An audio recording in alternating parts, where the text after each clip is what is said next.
ದೇವರು ಕರುಣಾಮಯಿ. ನಾನು ಲೂಕ 1:50 ಘೋಷಿಸುತ್ತೇನೆ. ಆತನಲ್ಲಿ ಭಯಭಕ್ತಿಯುಳ್ಳವರ ಮೇಲೆ ಆತನ ದಯೆಯು ತಲತಲಾಂತರವರೆಗೂ ಇರುವುದು. ದೇವರ ಜೀವ ನನ್ನಲ್ಲಿದೆ, ಆದ್ದರಿಂದ ಎಲ್ಲ ಭಯ ಹೋಗಿದೆ. ನನ್ನ ಯಶಸ್ಸು, ಆರೋಗ್ಯ, ಸಮೃದ್ಧಿ ಮತ್ತು ದೀರ್ಘಾಯುಷ್ಯ ಯೇಸುವಿನ ಹೆಸರಿನಲ್ಲಿ ಖಚಿತವಾಗಿದೆ. ದೇವರ ಮುದ್ರೆಯು ನನ್ನ ಮೇಲಿದೆ, ಏಕೆಂದರೆ ನಾನು ಆತನ ಸಿದ್ಧಪಡಿಸಿದ ಉತ್ಪನ್ನ. ದೇವರ ಕರುಣೆಯು ನಾನು ದಾಟಲು ಮತ್ತು ಪ್ರತಿಯೊಂದು ಮಿತಿಯನ್ನು ಭೇದಿಸಲು ಸಹಾಯ ಮಾಡುತ್ತಿದೆ. ಇದು ಯೇಸುವಿನ ಹೆಸರಿನಲ್ಲಿ ನನ್ನ ಘೋಷಣೆ. ಆಮೇನ್.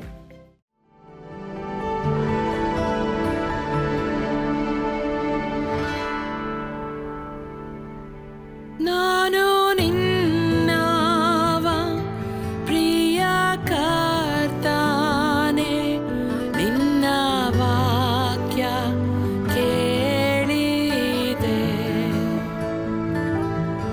ಇನ್ನು ಕೇವಲ ನಿನ್ನ ನ್ಯೂನ್ಯಕ್ಕೆ ಸೇರೋದೆನ್ನ ಕೋರಿಕೆ.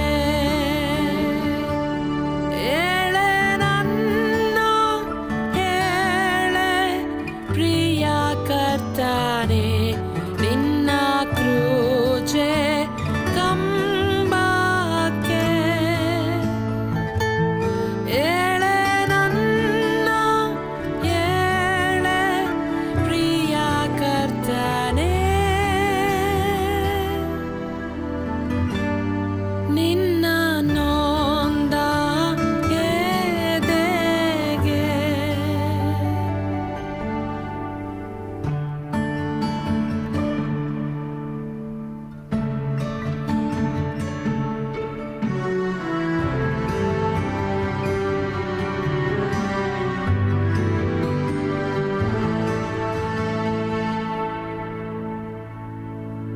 ನಿನ್ನ ಸೇವೆಗೆ ಪ್ರಿಯ ರಕ್ಷಕ, ನೀ ಪ್ರತಿಷ್ಠಿಸೆನ್ನನು. ದಯ ಪಾಲಿಸು ದೃಢ ನಿಶ್ಚಯ, ನಿನ್ನ ಚಿತ್ತ ನನ್ನದು.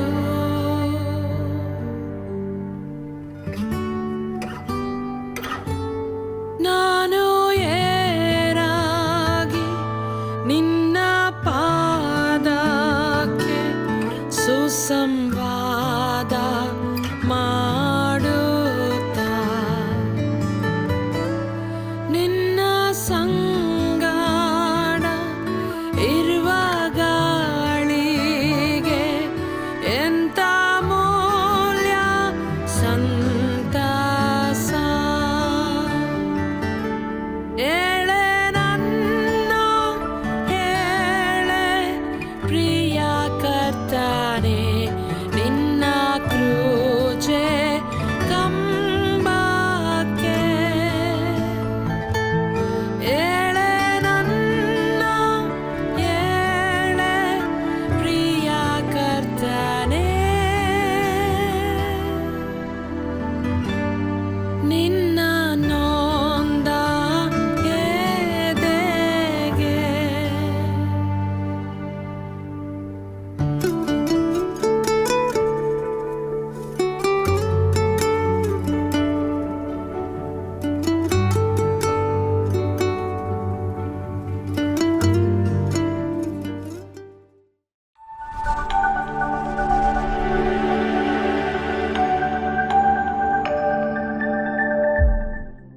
Praise the Lord.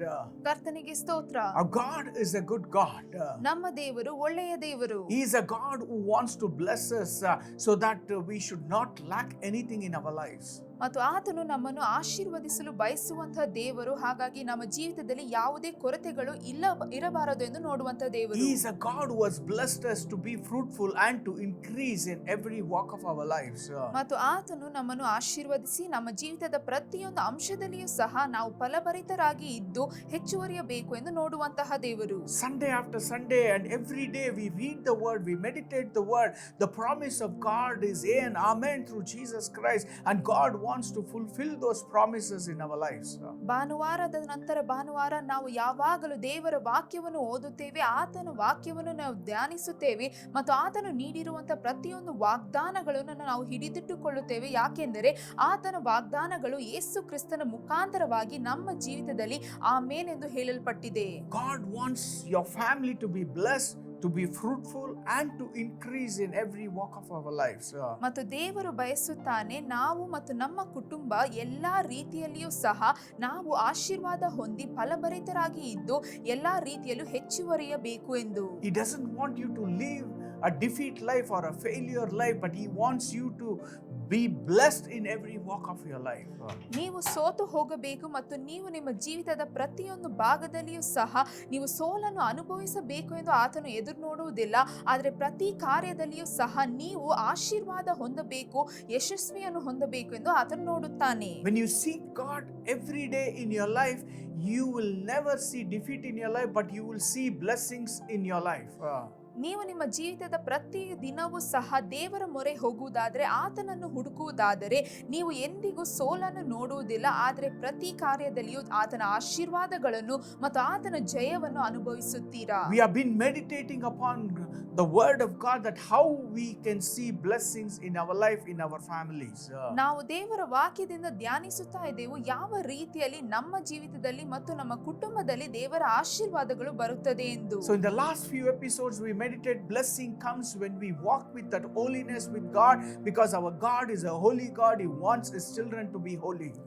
ಕಳೆದ ಕೆಲವು ಕಾರ್ಯಕ್ರಮಗಳಲ್ಲಿಯೂ ಸಹ ನಾವು ಧ್ಯಾನಿಸಿದ್ದೇವೆ ಯಾವ ರೀತಿಯಲ್ಲಿ ನಾವು ದೇವರ ಹಾದಿಗಳಲ್ಲಿ ದೇವರ ದಾರಿಯಲ್ಲಿ ಪರಿಶುದ್ಧತೆಯಲ್ಲಿ ನಡೆಯಬೇಕು. ಯಾಕೆಂದರೆ ನಮ್ಮ ದೇವರು ಆತನು ಪರಿಶುದ್ಧನಾಗಿ ಇರುವಂತ ದೇವರು ಮತ್ತು ಆತನ ಮಕ್ಕಳು ಪರಿಶುದ್ಧತೆಯಲ್ಲಿ ನಡೆಯಬೇಕು ಎಂದು ಆತನು ಬಯಸುತ್ತಾನೆ. Second thing, we meditated more deeper into it about when we have Jesus in our life, we can see blessings in our life.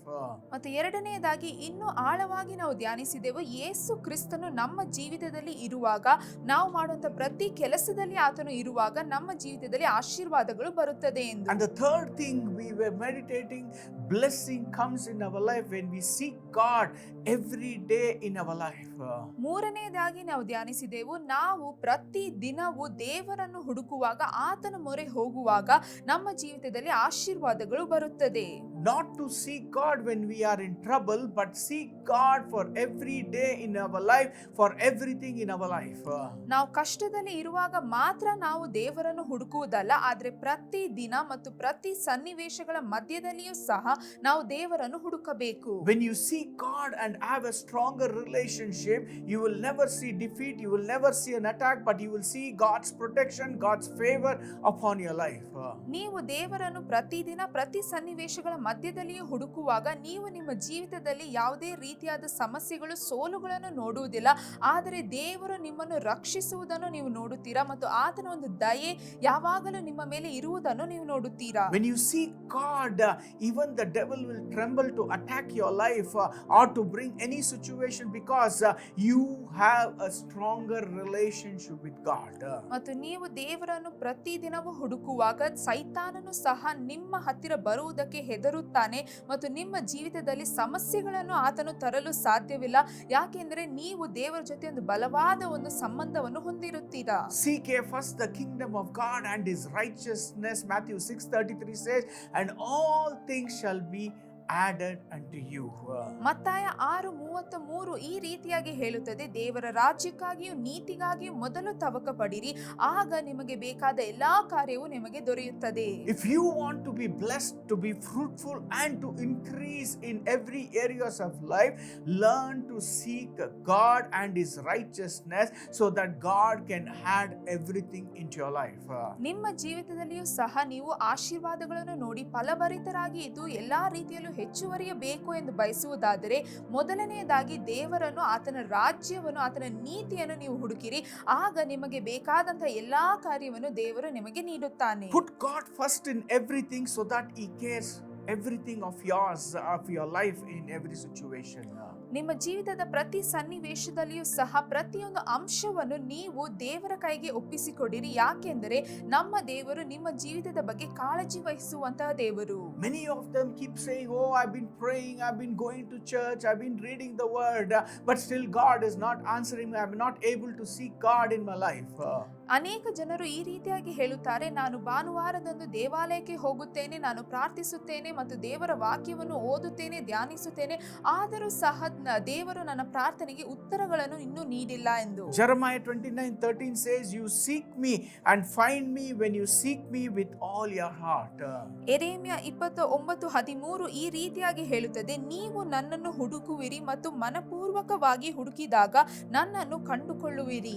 Don't just seek God just for sake of seeking God or for blessings in your life, but seek God with love and compassion that He is our Abba Father. He can do everything for us in our life. ಮತ್ತು ನೀವು ದೇವರನ್ನು ಹುಡುಕುವಾಗ ಆತನು ನಿಮ್ಮನ್ನು ಆಶೀರ್ವದಿಸಬೇಕು, ಅದಕ್ಕಾಗಿ ಮಾತ್ರ ನೀವು ಆತನನ್ನು ಹುಡುಕಬೇಡಿ. ಆದರೆ ನೀವು ಆತನನ್ನು ಹುಡುಕುವಾಗ ನೀವು ಆ ಪ್ರೀತಿಯಿಂದ, ಆತನು ನಮ್ಮ ಪರಮ ತಂದೆ ಎಂಬ ಆ ಒಂದು ಕಾಳಜಿಯಿಂದ ಆತನು ಹುಡುಕುವಾಗ ಆತನು ಎಲ್ಲವನ್ನು ನೀಡುತ್ತಾನೆ. When you seek God with wholeheartedness, I am telling you, you will build a stronger relationship and you will love your God and He will take care of everything in your life. ನೀವು ಮನಪೂರ್ವಕವಾಗಿ ದೇವರನ್ನು ಹುಡುಕುವಾಗ ಮತ್ತು ಆತನಿಗೆ ಆ ಪ್ರೀತಿಯಿಂದ ನೀವು ಆತನ ಬಳಿ ಹೋಗುವಾಗ ನಿಮ್ಮ ಮತ್ತೆ ದೇವರ ಮಧ್ಯೆ ಇರುವಂತಹ ಸಂಬಂಧವು ಹೆಚ್ಚು ಬಲಗೊಳ್ಳುತ್ತದೆ ಮತ್ತು ಆತನು ನಿಮಗೆ ಬೇಕಾಗಿರುವಂತಹ ಎಲ್ಲಾ ಕಾರ್ಯಗಳನ್ನು ನೋಡಿಕೊಳ್ಳುತ್ತಾನೆ. Wholehearted seeking leads to a real encounter with God in every walk of our life. ನಾವು ಮನಪೂರ್ವಕವಾಗಿ ನಾವು ದೇವರನ್ನು ಹುಡುಕುವಾಗ ಅದು ನಾವು ದೇವರ ಜೊತೆ ಒಂದು ಒಳ್ಳೆಯ ರೀತಿಯ ಸಂಬಂಧವನ್ನು ಬೆಳೆಸಿಕೊಳ್ಳಲು ಸಹಾಯ ಮಾಡುತ್ತದೆ ಮತ್ತು ನಮಗೆ ಬೇಕಾದ ಎಲ್ಲ ಕಾರ್ಯಗಳು ದೊರೆಯಲು ಅದು ನಮಗೆ ಸಹಾಯ ಮಾಡುತ್ತದೆ. When you seek God, He rewards us earnestly, because the Bible says in Hebrews 11:6, and without faith, when you have that faith and it is impossible to please God, it says, and He rewards those who earnestly seek Him. ಮತ್ತು ಇಬ್ರಿಯ 11:6 ಈ ರೀತಿಯಾಗಿ ಹೇಳುತ್ತಿದೆ, ನಾವು ನಂಬಿಕೆ ಇಲ್ಲದೆ ದೇವರನ್ನು ಮೆಚ್ಚಿಸಲು ಸಾಧ್ಯವಿಲ್ಲ ಮತ್ತು ನಾವು ವಿಶ್ವಾಸದಿಂದ ನಾವು ಆತನನ್ನು ಹುಡುಕುವಾಗ ಅದಕ್ಕೆ ಬೇಕಾದ ಪ್ರತಿಫಲವನ್ನು ದೇವರು ನಮಗೆ ನೀಡುತ್ತಾನೆ. God honors sincere and persistent seeker. That means wholeheartedness. Oh, I want to spend time with my God. Oh, I want to seek my God. When you have that zeal and hungerness, not to do a ministry, not to get blessings, but to seek God every day in your life, I am telling you, God will able to bless you in your life. ನೀವು ನಿಮ್ಮ ಜೀವಿತದಲ್ಲಿ ದೇವರನ್ನು ಮನಪೂರ್ವಕವಾಗಿ ಯಾವುದೋ ಆಶೀರ್ವಾದಕ್ಕಾಗಿ, ನಿಮ್ಮ ಸೇವೆಗಾಗಿ, ಅದಕ್ಕಾಗಿ ಅಲ್ಲ, ಆದರೆ ನನ್ನ ತಂದೆಯನ್ನು, ನನ್ನ ದೇವರನ್ನು ನಾನು ಆತನ ಜೊತೆ ಒಂದು ಸಂಪರ್ಕವನ್ನು ಇಟ್ಟುಕೊಳ್ಳಬೇಕು, ಆ ಒಂದು ಯೋಚನೆಯಿಂದ, ಆ ಒಂದು ದಾಹ ಮತ್ತು ಹಸಿವಿನೊಂದಿಗೆ ನೀವು ದೇವರ ಪ್ರಸನ್ನತೆಗೆ ಹೋಗುವಾಗ ದೇವರು ನಿಮಗೆ ಬೇಕಾದ ಕಾರ್ಯಗಳನ್ನು ನೀಡುತ್ತಾನೆ. Psalms 105 verses 4 says, look to the Lord and His strength and seek His face always.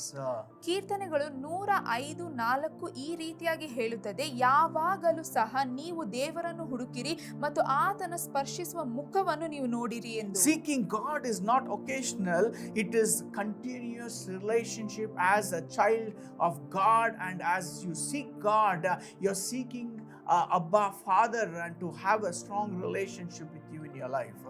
ಮತ್ತು ನೀವು ದೇವರನ್ನು ಹುಡುಕುವಾಗ ನೀವು ಯಾವುದೋ ಒಂದು ಕಾರ್ಯಗಳ ಮಧ್ಯದಲ್ಲಿ, ಸಮಸ್ಯೆಗಳ ಮಧ್ಯದಲ್ಲಿ ಮಾತ್ರ ಹುಡುಕುವುದಲ್ಲ, ಆದರೆ ನೀವು ಪ್ರತಿ ಕ್ಷಣದಲ್ಲಿಯೂ ಸಹ ಮೊದಲನೇ ಕಾರ್ಯವಾಗಿ ದೇವರನ್ನು ಹುಡುಕುವಾಗ ನೀವು ದೇವರ ಜೊತೆಗೆ ನಿಮ್ಮ ಒಂದು ಸಂಬಂಧವನ್ನು ಬಲಪಡಿಸಿಕೊಳ್ಳುತ್ತೀರಾ. God desires daily fellowship, not occasional visit to God or to have relationship with God when you are going through sickness, when you are going through financial problem, when you go through any kind of situation, not to run to God, but to have that stronger relationship, so that when you build that stronger relationship, your love for God will increase and God will able to do everything for you in your life.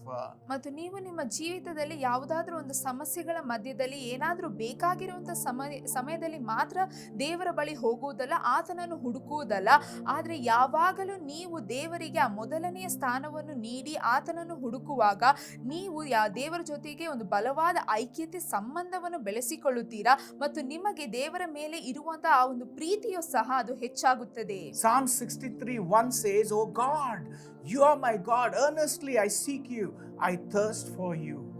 ಕೀರ್ತನೆಗಳು 63:1 ಈ ರೀತಿಯಾಗಿ ಹೇಳುತ್ತದೆ, ದೇವರೇ ನೀನೇ ನನ್ನ ದೇವರು, ನಾನು ನಿನ್ನ ದರ್ಶನವನ್ನು ಕುತೂಹಲದಿಂದ ಎದುರು ನೋಡುತ್ತೇನೆ. That's what David was crying out to God. Whenever he went to God, he said, "Oh God, you are my God. Earnestly I seek you and I thirst for you." ಮತ್ತು ದಾವೀದನು ಯಾವಾಗ ಎಲ್ಲ ಆತನು ದೇವರ ಬಳಿ ಹೋಗುತ್ತಾ ಇದ್ದನು, ಯಾವಾಗಲೂ ಈ ರೀತಿಯಾಗಿ ಆತನು ಕೂಗಿಕೊಳ್ಳುತ್ತಾ ಇದ್ದನು, ದೇವರೇ ನೀನು ನನ್ನ ದೇವರು, ನಾನು ನಿನ್ನ ದರ್ಶನವನ್ನು ಕುತೂಹಲದಿಂದ ಎದುರು ನೋಡುತ್ತೇನೆ. David didn't seek God once in a while. He sought him earnestly and he continually had a relationship with God. ದಾವೀದನು ಆತನ ಜೀವಿತದಲ್ಲಿ ದೇವರನ್ನು ಯಾವಾಗ ಬೇಕು ಆವಾಗ ಮಾತ್ರ ಹುಡುಕುತ್ತಾ ಇರಲಿಲ್ಲ, ಆದರೆ ಪ್ರತಿಯೊಂದು ಕ್ಷಣದಲ್ಲಿಯೂ ಸಹ ಕುತೂಹಲದಿಂದ ಆತನು ದೇವರನ್ನು ಎದುರು ನೋಡುತ್ತಾ ಇದ್ದನು. That's why the Bible says that David was a man after God's own heart, because he sought God for everything, for every decision, and he used to cry to God whenever he was going through a situation, and he depended on God for everything in his life. ಹಾಗಾಗಿ ಸತ್ಯವೇದವು ಹೇಳುತ್ತದೆ, ದಾವೀದನು ದೇವರ ಹೃದಯದ ಚಿತ್ತಗಳನ್ನು ಅರಿತಿರುವಂತಹ ಒಬ್ಬ ವ್ಯಕ್ತಿಯಾಗಿದ್ದನು ಮತ್ತು ಆತನು ಆತನ ಜೀವಿತದಲ್ಲಿ ಏನೇ ಮಾಡಬೇಕಾದರೂ ಸಹ, ಯಾವುದೇ ನಿರ್ಧಾರಗಳನ್ನು ತೆಗೆದುಕೊಳ್ಳಬೇಕಾದರೂ ಸಹ ಪ್ರತಿ ಕ್ಷಣದಲ್ಲಿಯೂ ಆತನು ದೇವರನ್ನು ಹುಡುಕುತ್ತಾ ಇದ್ದನು, ದೇವರ ಮೊರೆ ಹೋಗುತ್ತಾ ಇದ್ದನು. ಹಾಗಾಗಿ ದೇವರು ಆತನಿಗೆ ಬೇಕಾದಂತಹ ಯಶಸ್ಸು, ಜಯವನ್ನು ಆತನಿಗೆ ನೀಡಿದರು. Today in every situation God looks to you so that you will seek God and you will fellowship with God, because God is not looking for a part-time seekers but a full-time followers in their lives. ಮತ್ತು ದೇವರು ಯಾವಾಗಲೂ ಸಹ ನಿಮ್ಮ ಜೀವಿತದಲ್ಲಿ ನೀವು ಯಾವುದೇ ರೀತಿಯಾದ ಸಮಸ್ಯೆಗಳು, ಸನ್ನಿವೇಶಗಳು, ಯಾವುದೇ ಸಮಯದಲ್ಲಿಯೂ ಸಹ ನಿಮಗಾಗಿ ಎದುರು ನೋಡುತ್ತಾ ಇರುತ್ತಾನೆ. ನೀವು ಯಾವಾಗ ಬಂದು ಆತನ ಮೊರೆ ಬರುತ್ತೀರಾ, ಆತನನ್ನು ಹುಡುಕುತ್ತೀರಾ ಎಂದು. ಯಾಕೆಂದ್ರೆ ದೇವರು ಯಾವಾಗಲೂ ಒಂದು ಸಲ ಬಂದು ಆತನ ಮೊರೆ ನೋಡುವವರಿಗಾಗಿ ಆತನು ಎದುರು ನೋಡುತ್ತಾ ಇಲ್ಲ, ಆದ್ರೆ ಯಾವಾಗಲೂ ಆತನನ್ನು ಹಿಂಬಾಲಿಸುವವರನ್ನು ಆತನು ಎದುರು ನೋಡುತ್ತಾ ಇದ್ದಾನೆ. Make priority that you need to have that relationship with God, because every day, every minute in your life, you need to increase your dependency on God. Then you will see the blessings of God in your life. You will never see defeat in your life.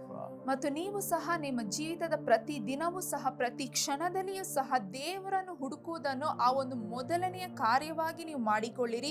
ಆಗ ನಿಮ್ಮ ಜೀವಿತದಲ್ಲಿ ಯಾವುದೇ ರೀತಿಯಲ್ಲಿಯೂ ನೀವು ಸೋಲನ್ನು ನೀವು ನೋಡುವುದಿಲ್ಲ. When you have a continual relationship with God, God will able to establish that relationship with you, and your spiritual life will increase, and you will be stronger enough to understand in every situation, even though the devil might attack, but you have a strong relationship with God, you can defeat the devil in your life.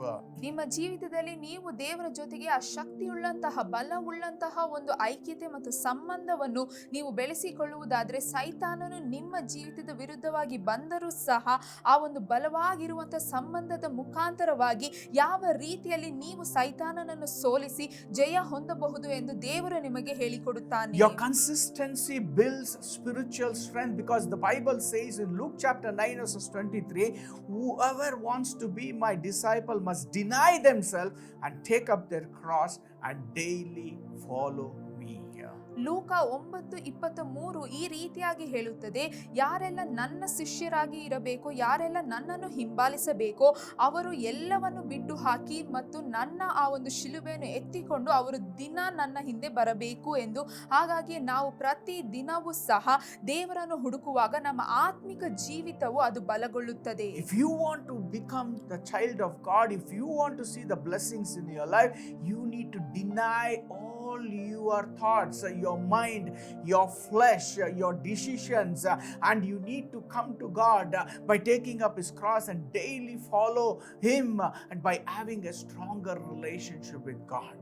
ನಿಮ್ಮ ಜೀವಿತದಲ್ಲಿಯೂ ಸಹ ನೀವು ಎಲ್ಲವನ್ನು ಜಯವಾದ ರೀತಿಯಲ್ಲಿ ನೋಡಬೇಕು ಎಂದರೆ, ನಿಮ್ಮ ಜೀವಿತದಲ್ಲಿ ಇರುವಂತಹ ಎಲ್ಲ ಕಾರ್ಯಗಳು ಎಂದರೆ ನಿಮ್ಮ ಯೋಚನೆಗಳಾಗಿರಬಹುದು, ನಿಮ್ಮ ನಿರ್ಧಾರಗಳಾಗಿರಬಹುದು, ಅದೆಲ್ಲವನ್ನು ನೀವು ತ್ಯಜಿಸಿ ಮತ್ತು ದೇವರ ಒಂದು ಶಿಲುಬೆಯನ್ನು ನೀವು ಎತ್ತಿಕೊಂಡು ಆತನ ಹಿಂದೆ ನೀವು ಹೋಗುವಾಗ ನಿಮಗೆ ಬೇಕಾದಂತಹ ಬಲವಾದ ಒಂದು ಸಂಬಂಧ, ಒಂದು ಐಕ್ಯತೆ ದೊರೆಯುತ್ತದೆ ಮತ್ತು ನಿಮಗೆ ಬೇಕಾದ ಜಯವು ಸಹ ನಿಮಗೆ ದೊರೆಯುತ್ತದೆ. God expects you to have that relationship because God loves to speak to us through His Word. As you read the Word, it is you are communicating with God because God promises those words for us to hold on to His words as we seek Him, as we read His Word, so that the blessings of God will come in our lives. ಮತ್ತು ದೇವರು ಬಯಸುತ್ತಾನೆ ನಾವು ಯಾವಾಗಲೂ ಆತನ ಜೊತೆ ಒಂದು ಬಲವಾದಂತಹ ಒಂದು ಸಂಬಂಧವನ್ನು ಹೊಂದಿಕೊಳ್ಳಬೇಕು ಎಂದು, ಮತ್ತು ನಾವು ಆತನ ವಾಕ್ಯವನ್ನು ಓದುವಾಗ, ಆತನ ವಾಗ್ದಾನಗಳನ್ನು ನಾವು ಅರಿಕೆ ಮಾಡುವಾಗ ನಾವು ದೇವರ ಜೊತೆ ಸಂಪರ್ಕಿಸುತ್ತಾ ಇದ್ದೇವೆ ಮತ್ತು ನಾವು ಆತನು ನಮಗಾಗಿ ಏನನ್ನು ಇಟ್ಟಿದ್ದಾನೆ ಎಲ್ಲವನ್ನು ನಾವು ತಿಳಿದುಕೊಳ್ಳುತ್ತೇವೆ. Your occasional walk with God or seeking God in your life will produce a weaker faith and you cannot see blessings coming in your life. ನೀವು ಯಾವಾಗ ಬೇಕೋ ಆವಾಗ ಮಾತ್ರ ದೇವರ ಮೊರೆ ಹೋಗುವಾಗ, ಆತನ ಪ್ರಸನ್ನತೆಗೆ ಹೋಗುವಾಗ ಅದು ಬಲವಿಲ್ಲದ ಒಂದು ವಿಶ್ವಾಸವನ್ನು ನಿಮ್ಮ ಒಳಗಾಗಿ ಎಬ್ಬಿಸುತ್ತದೆ ಮತ್ತು ಅದರಿಂದಾಗಿ ನೀವು ಆಶೀರ್ವಾದಗಳನ್ನು ನಿಮ್ಮ ಜೀವಿತದಲ್ಲಿ ನೋಡಲು ಸಾಧ್ಯವಿಲ್ಲ. You're continuously seeking and consistently having God as priority and seeking Him and praying to Him will produce a stronger faith in your life, and you will put your faith on God and you will see victory in your life. ಆದ್ರೆ ನೀವು ನಿರಂತರವಾಗಿ ಬಿಟ್ಟು ಕೊಡದೆ ಯಾವಾಗಲೂ ನೀವು ದೇವರ ಮೊರೆ ಹೋಗುವಾಗ, ಆತನನ್ನು ಹುಡುಕುವಾಗ ನೀವು ನಿಮ್ಮ ಜೀವಿತದಲ್ಲಿ ಒಂದು ಬಲವುಳ್ಳಂತಹ ವಿಶ್ವಾಸವನ್ನು ಕಟ್ಟಿ ಎಬ್ಬಿಸುತ್ತೀರಾ ಮತ್ತು ನೀವು ದೇವರ ಮೇಲೆ ಈ ಬಲವಾದ ವಿಶ್ವಾಸವನ್ನು ಹಾಕುವಾಗ ನಿಮ್ಮ ಜೀವಿತದಲ್ಲಿ ಬೇಕಾದ ಆಶೀರ್ವಾದಗಳು ನಿಮಗೆ ದೊರೆಯುತ್ತದೆ. The devil comes to steal, kill and destroy our life. He snatches our time, he steals our time, he snatches our blessings in our life, but God wants to give you life and life and abundance. Seek God so that you will see a blessings in your life. ಸೈತಾನನು ಬರುತ್ತಾನೆ ಎಲ್ಲವನ್ನು ಕಳತನ ಮಾಡಬೇಕು, ಎಲ್ಲವನ್ನು ನಾಶ ಮಾಡಬೇಕು ಎಂದು, ಆದರೆ ದೇವರು ನಮಗೆ ಜೀವನವನ್ನು ನೀಡಲು ಬರುತ್ತಾನೆ, ಅದು ಹೇರಾಳವಾಗಿ ನೀಡಲು ಬರುತ್ತಾನೆ. ಹಾಗಾಗಿ ನಾವು ದೇವರ ಮೊರೆ ಹೋಗುವಾಗ ಆತನು ನಮಗೆ ಬೇಕಾದ ಎಲ್ಲಾ ಕಾರ್ಯಗಳನ್ನು ನೀಡುತ್ತಾನೆ. Today put your faith in God and have that strong relationship. You will never see defeat, but you will see blessings in your life. ಹಾಗಾಗಿ ಇವತ್ತು ನೀವು ದೇವರ ಮೊರೆ ಹೋಗಿರಿ ಮತ್ತು ದೇವರ ಮೇಲೆ ನಿಮ್ಮ ಬಲವಾದ ವಿಶ್ವಾಸವನ್ನು ಹಾಕಿರಿ, ಆಗ ನೀವು ಸೋಲನ್ನು ಎಂದಿಗೂ ಸಹ ನೋಡುವುದಿಲ್ಲ. God bless you. ದೇವರು ನಿಮ್ಮನ್ನು ಆಶೀರ್ವದಿಸಲಿ. Amen. ಆಮೆನ್.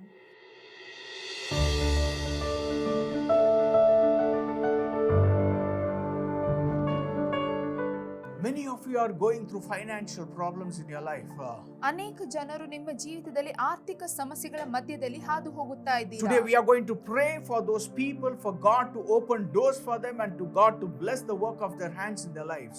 ಮತ್ತು ಇವತ್ತು ನಾವು ಅಂತವರಿಗಾಗಿ ಪ್ರಾರ್ಥಿಸಲಿದ್ದೇವೆ. ದೇವರು ಅವರಿಗಾಗಿ ಬಾಗಿಲುಗಳನ್ನು ತೆರೆಯಬೇಕು ಮತ್ತು ಅವರು ಕೈಯಿಟ್ಟು ಮಾಡುವಂತ ಎಲ್ಲಾ ಕೆಲಸದಲ್ಲಿ ದೇವರು ಆಶೀರ್ವಾದವನ್ನು ನೀಡಬೇಕು. As we are going to pray in this 3 minutes, I'm telling you, get ready for your financial blessing. Get ready for God to open doors for you. I'm telling you, the God whom we worship, His presence is right here and He will release you from every bondages, whatever you are going through in your life. ಮತ್ತು ಈ 3 ನಿಮಿಷದ ಸಮಯದಲ್ಲಿ ನಾವು ಪ್ರಾರ್ಥಿಸುವಾಗ ನೀವು ಸಹ ಸಿದ್ಧರಾಗಿರಿ ಮತ್ತು ಎದುರು ನೋಡಿರಿ, ಯಾಕೆಂದರೆ ದೇವರ ಪ್ರಸನ್ನತೆಯು ಇಲ್ಲಿದೆ ಮತ್ತು ಆತನು ಎಲ್ಲಾ ಕಾರ್ಯಗಳನ್ನು ಬದಲಿಸಿ ನಿಮಗೆ ಬೇಕಾದಂತಹ ಬಿಡುಗಡೆಯನ್ನು ಆತನು ನೀಡುತ್ತಾನೆ. Even as we pray, we believe that God of miracles is here, that is Jesus. He will do this miracle for you even in this week's time or even this 10 days time. You are going to see the glory of God and you will see the victory of God coming upon you and your family. I'm telling you, things are going to change for you and your family.